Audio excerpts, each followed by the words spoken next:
Oof, okay.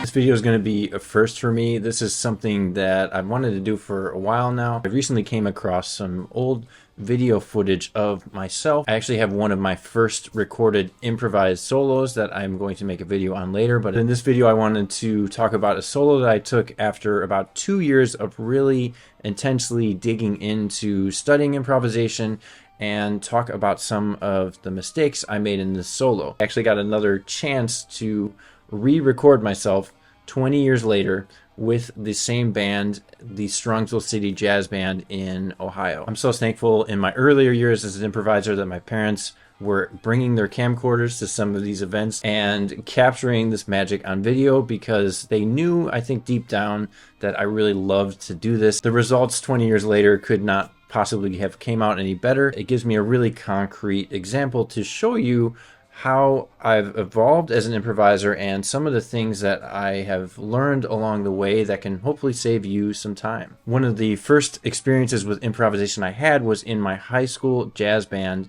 soloing over a song called Brass Roots. I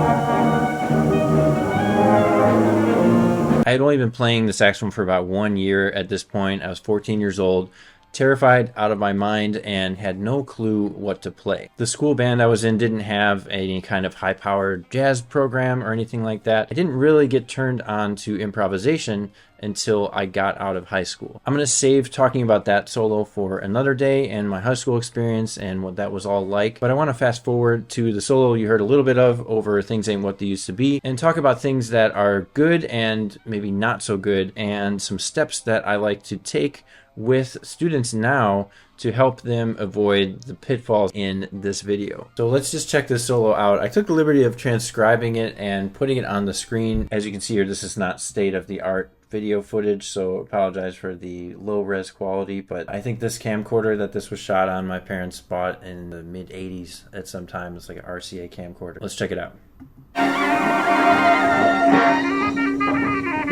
Right off the bat, I come out blazing with the ornithology riff. I remember playing that a lot and learning that. I went to college with this cat named Scott Sheldon.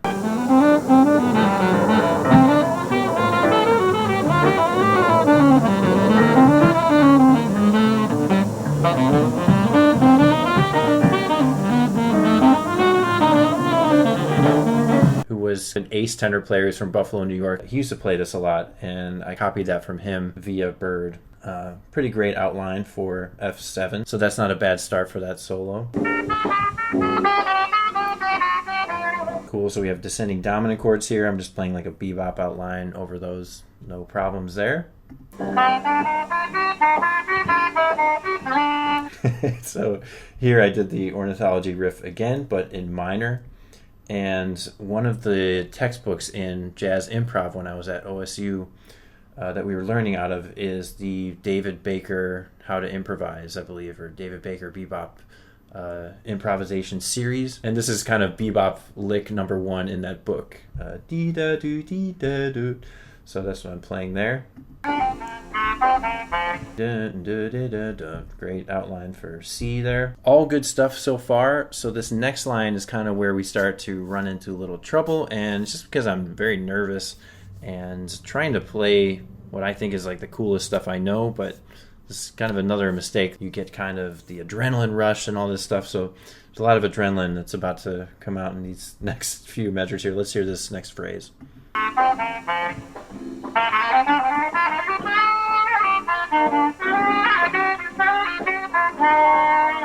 Oof, okay. Some of you probably already heard the red flags here, but let's just go back and talk about this real quick. Okay, so here is red flag note number 1. I played a B natural on a C dominant 7th chord. Not only did I play the note, I laid on it for a while, which is definitely not ideal. Here's red flag number 2 is where we get to this 3rd measure, and I'm playing the 4th of a dominant chord. I don't think at that time I might not have known what chords I was playing over. I think in this next line, I snap out of it a little bit. One of the things I remember practicing, keep in mind this is about 22 years ago, but I still remember practicing for this concert.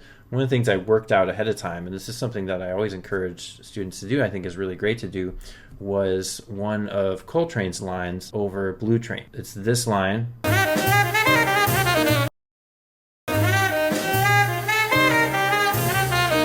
And I transposed it to the key of C so that I could play it in this specific solo. Let's hear what this sounds like. I had started transcribing the Coltrane solo that summer, I think, but really feel like I could have utilized that knowledge of what that transcription has in it. It's just like has a whole library of information in it.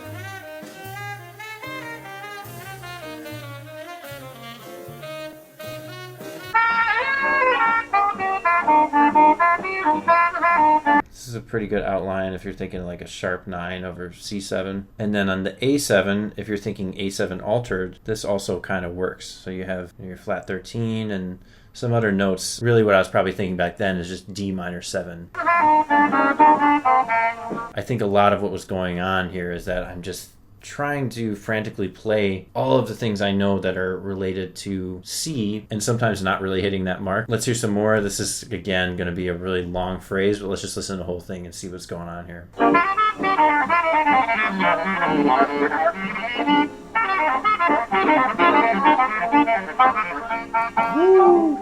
Okay, so a ton of information here. So when we get to this G7, this I remember was a line I think I started learning in all 12 keys. I really liked that line. It works great over G7. This is cool. Nice job, young Steve there. The next line is a little bit confusing as far as what the notes are, so I just tried to make an approximation of what I think I was trying to play. Definitely not honoring these chords as good as I could have. And then for this next 2 full bars, I'm actually just playing like my favorite diatonic 7th pattern, and one of the first diatonic 7 patterns I learned for those next 2 bars. And that gets me by, you know, but like the phrasing of those 2 bars is really kind of all over the place. There's not really a clear start and stop. It is honoring the chords in some areas, which is great. I think a big part of what is wrong with this solo is that the phrasing is very frantic and pieced together in a way that feels and sounds frantic.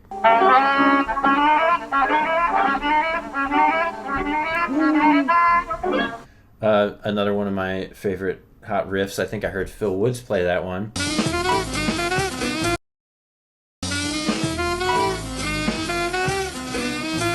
On his cheek-to-cheek solo. Here again, I'm not really playing this with great phrasing. I think at this point I'm not really sure I'm on a 4 chord and not positive what to play next, so I play this riff.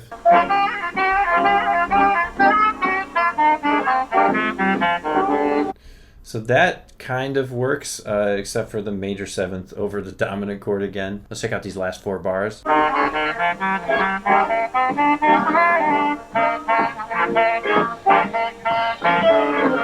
So here on the 2 chord, I'm playing great stuff. I'm starting on the flat 3rd, starting on the 5th. Here, I'm trying to play things that I know work.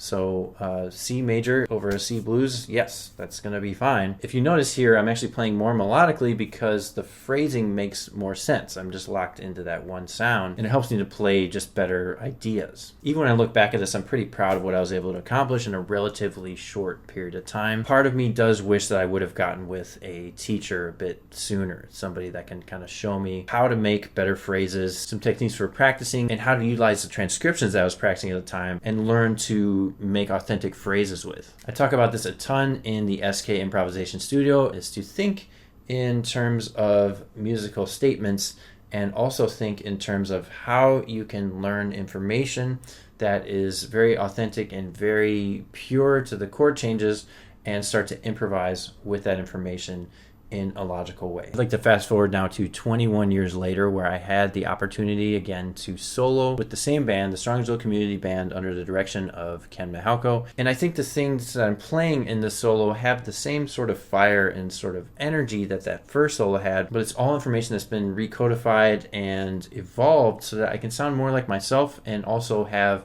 a musical dialogue with the musicians I'm playing, while making what I would consider much better phrases and musical choices. Let's have a listen.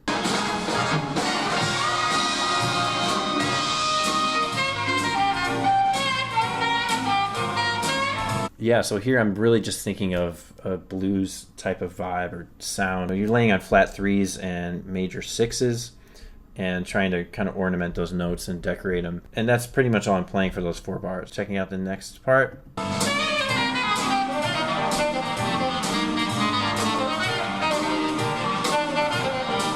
So one thing you'll notice here, I mean, that's a ton of notes and there's a lot of melodic information. There's going to be a transcription that you can download if you want to get some of these lines on your fingers. I'm not going to go through all the things that I was playing there. Is just a lot to unpack in that particular line. But one thing I want you to notice is that both of these phrases, this one is a 4-bar phrase. You know, I'm playing a note that starts here and it ends in the 4th bar. The next one is also a 4-bar phrase. If you look, it starts right here and then it goes through 2 bars of just straight 16th notes, double time, and also ends on, again, the first beat of the 4th bar. And I'll say it again, that's one of the biggest differences you hear between a seasoned improviser and somebody who's still trying to figure out their language or how to utilize their language in the best way possible. Let's check out some more.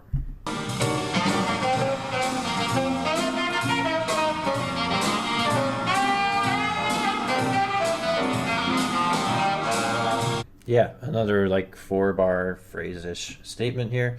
You'll see in here I'm playing just a ton of triplets. I kind of shift over into triplet mode. And again, messing around with the blues scale. It's a blues, you know? Why not really dig into that sound for a minute? Look at this next idea. I think what I'm thinking here is like using the diminished sound. So like the half whole diminished over this C7. And it just ends up being like a really nice 2-5. Thinking 13th. Sharp 11, flat 9, flat 7. Let's check out this next line.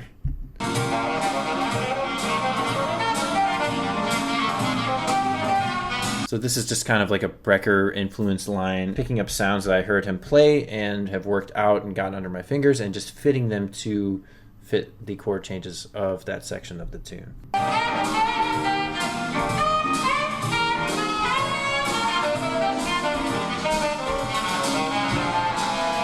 Yeah, there again, another 4-bar phrase. I mean, you can hear a lot of the development of what I'm doing here is centered around the phrasing. And it's centered around the maturity and just knowing where to start and stop my lines. And this is something, again, that I'm always talking about with students that I work with, is coming up with exercises and ways to play through chord changes where you're really paying attention to this concept of where you're starting and where you're stopping your ideas.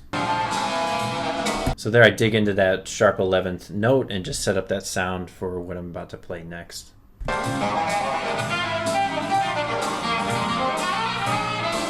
So you see the line started on F sharp and then I came all the way back to the F sharp at the end of the line. Played a lot of bebop-y type of things in the middle, but really again just focusing while I'm playing this double time material on how I'm going to end my line. Checking out this next line.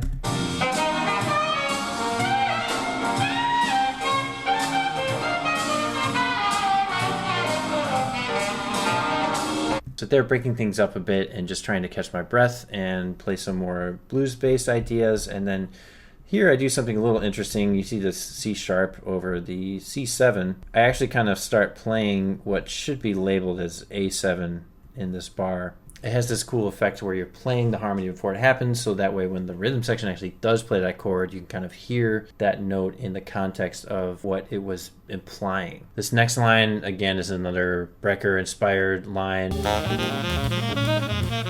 And this goes on for a little while. A lot of things that I've just kind of heard him play tend to seep into my playing because I do listen to him and he's one of my favorite saxophone players of all time.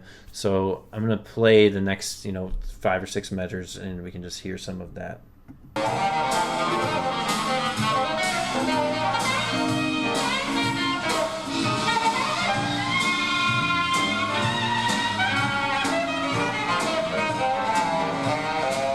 We got 8 more bars of the solo left. I'm just going to play the rest of the solo. Check it out.